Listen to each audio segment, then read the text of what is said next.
Are you tired of your armored core looking basic, bland, borderline boring even? Then you've come to the right place, as this guide will show you the power of decals and how to completely transform your AC into an entirely different looking machine. The sky's the limit, and this is probably one of the best features they could have added in Armored Core 6, and it should be a mainstay feature in the series going forward. And please don't let it take another 10 years. Starting with the most common mistake I still see players make today. Let's say you're trying to recreate something, 9-ball from Gen 1 for instance. You'll then go into the entire frame and paint every part at once. The brightest red for the main, the darkest gray for the sub, ignoring the reflectiveness or luster, and not taking into account the finer details and the color separation. You might even have a sample image of the wrong thing, like 9-ball from 9-breaker instead, hence why you see so many people use the wrong device color. It is way more common than you think. If your goal is to make something that's inspired by it, sure, that's fine. But if you're wanting to make something that's one-to-one or as close as possible, you have to put in the extra effort, and it really makes a huge difference. Sticking with the same 9-ball example, you would ideally select each individual part and then paint each section accordingly. It is very much worth it, as you can tell with the final outcome. You can also apply this technique to your custom builds, which a lot of presets in this game utilize. Don't forget about reflectiveness and luster values to make certain parts of the AC pop more, or have them be more subtle. It really comes down to what your final goal is when painting your AC. If you're recreating something, it's important to have a sample image ready, or have an image in your mind if you're trying to make that custom build truly stand out. Now when it comes to applying decals, always remember you only have 40 layers, which is not a lot, as I learned the hard way early on. In this case, I want to color correct the lower section of the legs to match the original 9-ball. I'll use a basic shape decal, apply it to one leg for now with the right target location, and then just stretch it so it reaches both legs. This is truly a game changer that not a lot of people utilize. Also pay attention to the maximum distance so you don't want it to bleed too much into other parts of the legs where it shouldn't. And there you have it. A simple yet effective method at making the most of your 40 layers. Don't take this for granted, as it beats the alternative of using the same layer twice for the same outcome. You might think it's not a big deal, but the more decals you apply, it begins to sink in, wait a second, am I not going to have enough layers for my desired outcome? And then proceed to panic, delete layers here and there, and realize just how much time you wasted. No, I'm not speaking from personal experience, why do you ask? So do yourself a favor, use this approach when you're able to, it is a time saver. But hey, you don't have to take my word for it, see the results for yourself. One screams, I try to be like 9-ball, while the other goes, target verified, commencing hostilities. All mind better watch out. And this was all using color correction decals with the method that I showed you earlier. Less is truly more, and while I've seen some cool looking ACs that are hyper detailed up close, when you zoom out, a lot of those details get washed out or completely nullified. So be sure to prioritize the important features. For example, let's say I want to prioritize the headpiece above all else. I want it to truly stand out, which is a pretty common approach for a lot of builds that I've seen. For the sake of consistency, I will stick with basic shapes for color separation purposes, but you could do this with pretty much anything. So I'm going to pick something that has a nice contrast with the blue. We'll go with yellow here. And same thing, apply this to the right target location. Stretch it out for as much coverage as I want. And clearly you can see it's not looking very good. But that's okay. One of my favorite things is the maximum distance. You can really control how much space this decal is going to take up without having to mess with it too much. Same with the X and Y axis. You can make it so it's angled with the rest of the headpiece, just like this, or make it more unique, but this is what I'm going to be going for.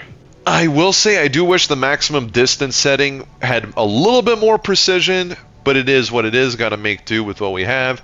Just adjusting the scale a bit to see how much coverage I want. That seems fine, but I also want the yellow to not be directly above the visor. I want a little bit more color separation, so I'm going to add another layer here. It's going to be a blue to match. Apply it above the visor, make sure it's the right target location, and have it approximately where I want it to be the most noticeable. But it's a harsh cutoff point, as you can see, which won't do here. Messing with the maximum distance so it doesn't go too far off. It's not really necessary here, but I'm a perfectionist. And the x-axis adjustment to make it so it's in shape with the bottom visor, not just a straight line across, which is not very appealing no matter how you look at it. Making sure both sides are even, and it's looking pretty good. Now I could say I'm done here, but what if I want a little bit more color separation at the top so it doesn't look like a yellow block was pasted on the front? So I'm going to duplicate the layer, make it so it's a little bit of a line going across, messing once again with the x-axis adjustment so it's not just a straight line at the end. And there we have, you have a pretty cool, unique setup with just 3 decals. Again, you could apply this with any shapes or designs, but just to have an overall idea of how to get the best results with what you're working with. Applying decals is one thing, but what about making them? First things first, always work with a background that's going to be easier for you. Since I'm making a pair of glowing Gundam eyes, this is perfect. Thankfully, I've done this before, so I know exactly what shape I need. Otherwise, it does take a lot of trial and error, but this is the exact one that I'm looking for. I'm only going to be working one eye at a time. As you will see, it's also going to be a time saver. Work with the outside section first, in this case the black outline. That's looking pretty good. Move that off to the side. And once I'm happy with it, I'm going to duplicate the layer, insert it, and now adjust it to be a darker green. This won't be the glowing section, but the main part of the eye that will reflect the glow. Mess with the scale so that the black outline is visible. It really depends on the design, but a general rule of thumb is to work from the outside in. That's looking good with enough spacing, and now the magic happens. I am going to duplicate this layer for the glowing section and change the color to a brighter green, not exactly white, so that's perfect. And now we edit the gradient. This is what allows the eye to have the illusion of glowing. Gradients are a huge help for this kind of an effect. And you can mess with the opacity.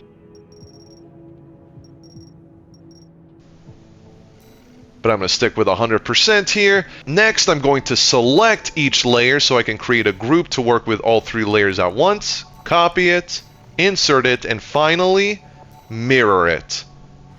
Just like that, you have a pair of perfectly centered, glowing Gundam eyes. No need to work on each one separately and waste time and energy. You just have to do this, and you're off to the races. It can be as simple or as complicated as you want it to be.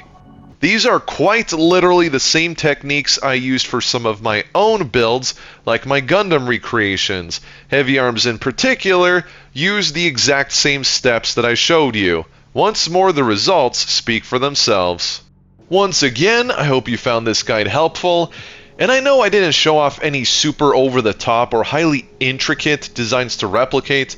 That's because as I was recording this, I realized in order to get to that point, and I mean really get there, it's not going to be from a tutorial with step-by-step instructions. Sure, it helps as guidance, but the way I got there was by understanding the basics and finding different approaches to make what appears to be a complex design much, much simpler. And that was my objective with this video, that I hope you apply with your own decals and not be intimidated, because I know when I started recreating these builds or even my own custom designs that it seems like a daunting task, but like with everything else, practice makes perfect. That's why I've included a lot of my recreations with a before and after to really drive the point home that you can achieve some incredible results with Armored Core 6's decal system.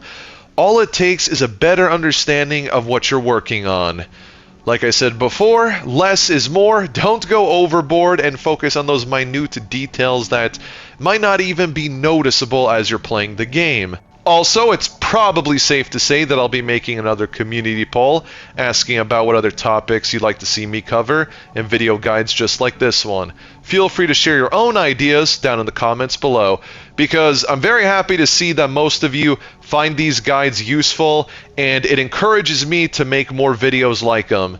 As always, if you enjoyed this, please be sure to like the video, leave a comment, and subscribe so you don't miss the next one. Until next time, take care.